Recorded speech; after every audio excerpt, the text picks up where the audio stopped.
todos, esta é mais uma aula do componente curricular Mudanças Climáticas, Bases Físicas, Químicas, Ecológicas e Estratégias de Enfrentamento, da Universidade Federal do Sul da Bahia. Meu nome é João Batista e sou professor desse componente. Na aula de hoje eu vou falar um pouquinho sobre o ciclo do carbono e o ciclo do nitrogênio. O ciclo do carbono ele é importante, principalmente na questão de mudanças climáticas, por causa que ele envolve a questão do efeito estufa. Então, nós temos o quê? Nós temos o ciclo aqui do carbono, onde o carbono atmosférico ele é sintetizado pela fotossíntese aqui fixado nas plantas. Esse carbono é utilizado pelos organismos vivos na forma dos seus organismos heterotróficos, ou seja, os organismos autotróficos sintetizam esse gás carbônico na forma de fixação pela fotossíntese na forma de carboidratos. Os organismos vivos utilizam desses carboidratos, e na decomposição deles e na respiração deles, esse gás carbônico volta à atmosfera. Por que nós falamos tanto do efeito estufa, então? No efeito estufa, o gás carbônico, um importante gás, porque ele permite que a radiação solar, ou seja, a radiação de ondas curtas, atravesse a atmosfera, porém, a radiação de ondas longas, a radiação emitida pela Terra, ele retém, aumentando a temperatura do planeta. Tá bom? Então, quando nós aumentamos essa quantidade de gás carbônico na atmosfera, ele vai reter mais calor, aumentando o efeito estufa e aumentando a temperatura no planeta. Como nós podemos aumentar essa quantidade de gás carbônico na atmosfera? Parte dos organismos vivos, quando se decompõem, eles vão fazer matéria orgânica, um humus na Terra. Se essa matéria orgânica for sedimentada por camadas de terra e solo e sofrer grandes pressões por alguns milhões de anos, ele vai se transformar em combustíveis fósseis. Foi o que aconteceu no Carbonífero, principalmente, ou seja, ocorreu a formação de jazidas de combustíveis fósseis, ou seja, a partir da decomposição de seres vivos, tanto vegetais quanto animais. Esses combustíveis fósseis, fossilizados, ou seja, aqui tem grande quantidade desse carbono fixado, porque a matéria orgânica não teve a sua decomposição completa, ou seja, aquele carbono que estava aprisionado no solo, ele vai ser liberado pelo uso em indústrias e principalmente usando energia, ou seja, produção de energia a partir da queima desses combustíveis fósseis, principalmente carvão mineral e o petróleo na forma de combustíveis. Então, esse gás carbônico é liberado novamente, ou seja, esse carbono que estava preso, ele começa a ser liberado, ou seja, ele não estava nesse ciclo atual. Então, ele acaba aumentando a quantidade de gás carbônico na nossa atmosfera. E o ciclo do carbono, nós temos ele em diversas etapas. Biogeoquímico, onde ele envolve o quê? O biológico, a decomposição, e aí os reservatórios de carbono. O carbono, ou seja, ele está na forma atmosférica. As plantas fazem a sua fixação desse carbono atmosférico na forma de fotossíntese, assim como as plantas aquáticas. As plantas respiram, por isso que o gás carbônico volta também aqui da planta terrestre para o CO2 atmosférico. Animais e micro-organismos consomem dessas plantas, os animais herbívoros consomem diretamente essas plantas, ou seja, consomem diretamente esse carbono fixado nas plantas na forma de carboidratos, ou os animais carnívoros que consomem os animais herbívoros e consomem indiretamente esse carbono.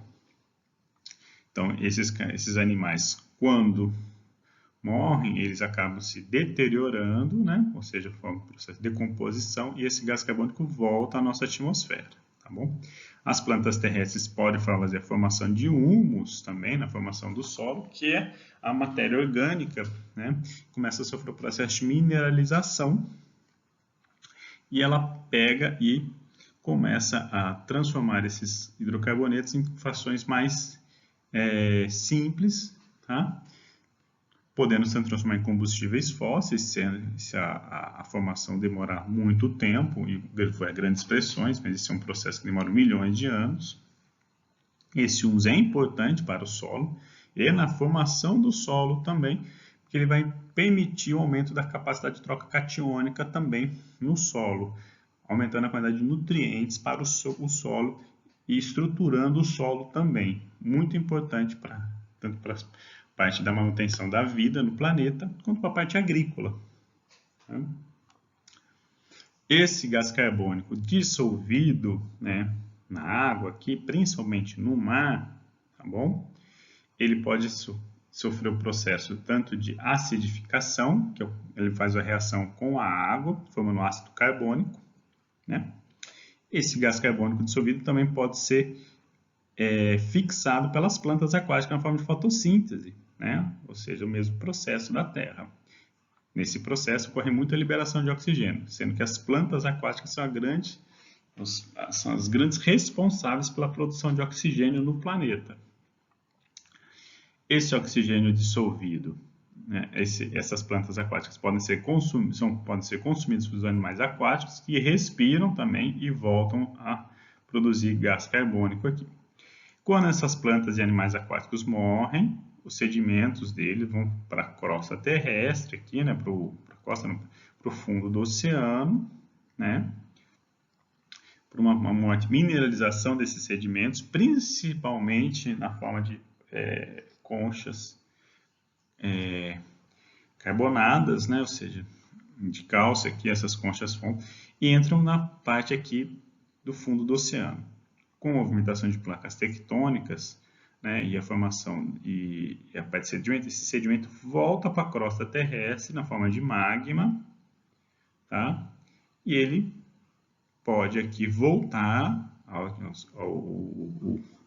a gás carbônico atmosférico, né, pela emissão de gases, né, de vulcões, principalmente gás carbônico e metano.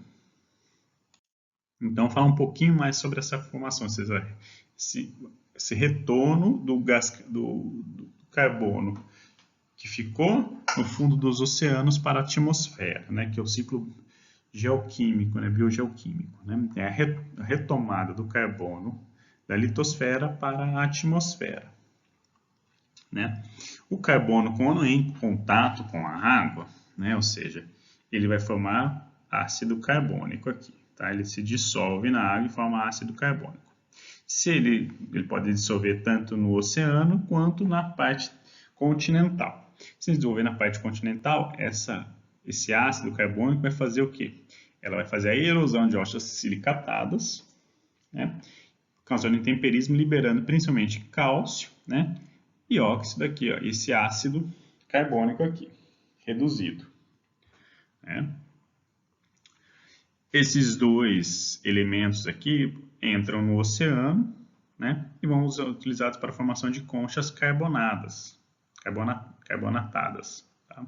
Quando esses organismos morrem, eles entram aqui, ó, vão para o fundo dos oceanos, né, pela pressão e movimento das placas tectônicas. Eles entram novamente aqui, ó, migram para camadas mais profundas de liberação do magma, e eles vão voltar à atmosfera terrestre aqui na forma de liberação de gás carbônico pelos vulcões.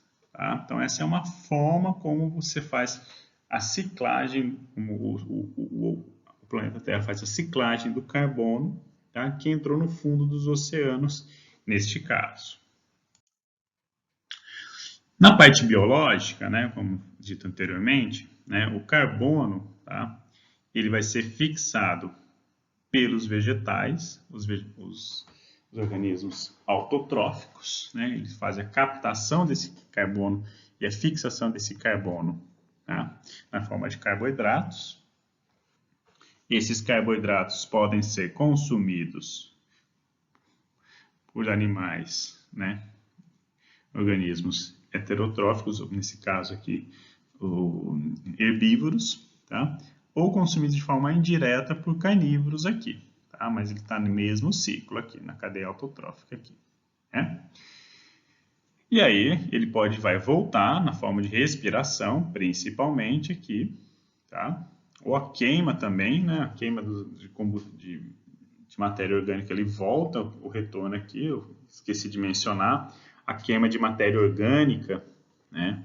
Não precisa ser de combustível fóssil, ela vai aumentar também essa quantidade de gás carbônico aqui. Se o vegetal estava fixado, derrubada de florestas, por exemplo, né, ele aumenta essa quantidade de gás carbônico emitida aqui para a atmosfera. Por isso que o Brasil é um grande emissor, né, de gases de efeito estufa, não por conta da produção e queima de combustíveis fósseis, mas principalmente pela derrubada de florestas. Né? Ou seja, derrubada de florestas, aquela floresta que estava com o carbono fixado aqui, né, ele volta para a atmosfera, aumentando a quantidade de gás carbônico atmosférico e aumentando o efeito estufa, que por si só causa o aquecimento do planeta. Né?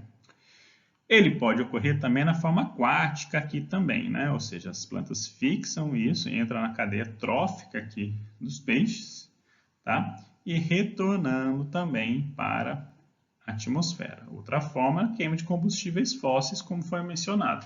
Não só a queima de combustíveis fósseis, mas a queima em si de matéria orgânica numa forma geral. Ele vai retornar também para a atmosfera na forma de gás carbônico aí. Tá? Outra forma também é o metano, tá? O CH4. Então, e como é que ocorre? Ou seja, o carbono que ficou depositado como matéria orgânica no solo, ele sofre o processo de decomposição. Essa decomposição ela pode ser em ambiente com a presença de oxigênio, né? Ou ambiente sem a presença de oxigênio. Quando ocorre a presença de oxigênio, ou seja, esse material, esses compostos orgânicos aqui, eles são deteriorados, principalmente, né, você tem a fixação, voltando, o gás carbônico fixado pelas algas e bactérias quimiotróficas aqui, são consumidos por organismos vivos, né? Esses organismos, eles vão fazer a respiração que volta para o gás carbônico, né, aqui, CO2, ou podem morrer e sofrer a decomposição quando tem a presença de oxigênio, uma respiração aeróbica aqui, e volta para gás carbônico.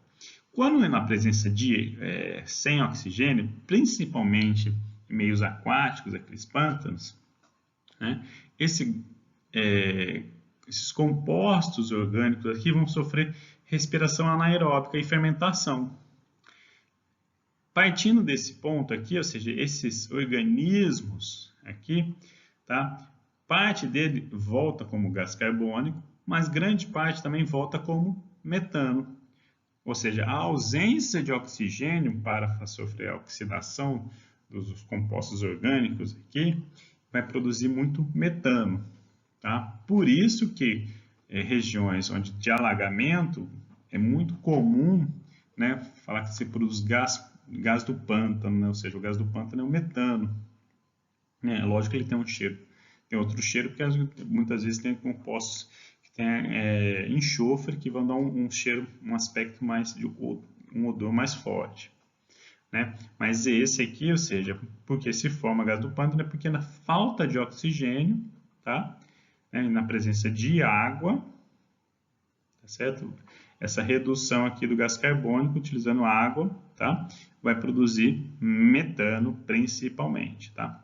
De uma outra forma ou outra, mais à frente, esse metano, organismos metanotróficos, eles são reduzido o metano para aqui, novamente, para o gás carbônico aqui. Então, o fim da cadeia, né, ele vai sempre se reiniciar, né? Eventualmente ele vai retornar como gás carbônico aqui. E os reservatórios de carbono na Terra, é legal observar isso aqui, porque a grande quantidade de carbono na Terra não está na atmosfera livre, está sim nas rochas, tá?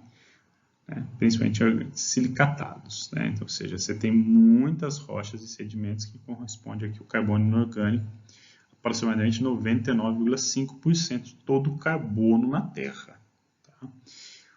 Nos oceanos, que é o grande reservatório de carbono mais livre, ou seja, tem 0,05, né? A biosfera terrestre, as árvores, elas correspondem a 0,003 do carbono terrestre. Bom, combustíveis fósseis, né, é praticamente o dobro que você tem, né, na biosfera terrestre. Tá? Então, o grande reservatório de carbono são oceanos, tá bom? E combustíveis fósseis aqui. Tá? Desculpa, os hidratos de metano, ou seja, os metanogênicos aqui também fazem um importante estoque de carbono aqui. E por fim, nós temos o ciclo do nitrogênio. Por que o ciclo do nitrogênio é importante ser discutido nessa questão de mudanças climáticas? Por causa desse composto aqui, ó. O NO2.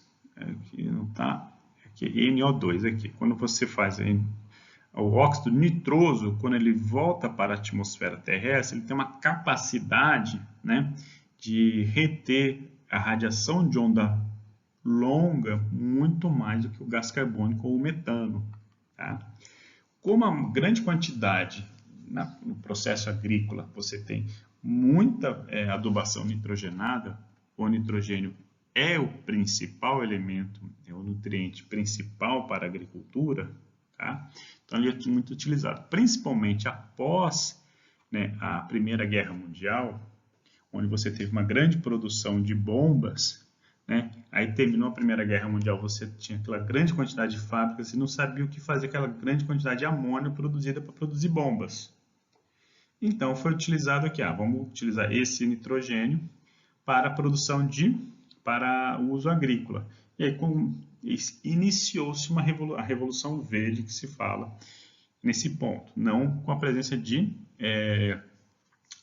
pesticidas, mas sim com adubação. Então, esse nitrogênio, essas indústrias aí, até então, a agricultura só utilizava de adubação, basicamente, de matéria orgânica, de esterco, tudo. Então, a produção era baixa.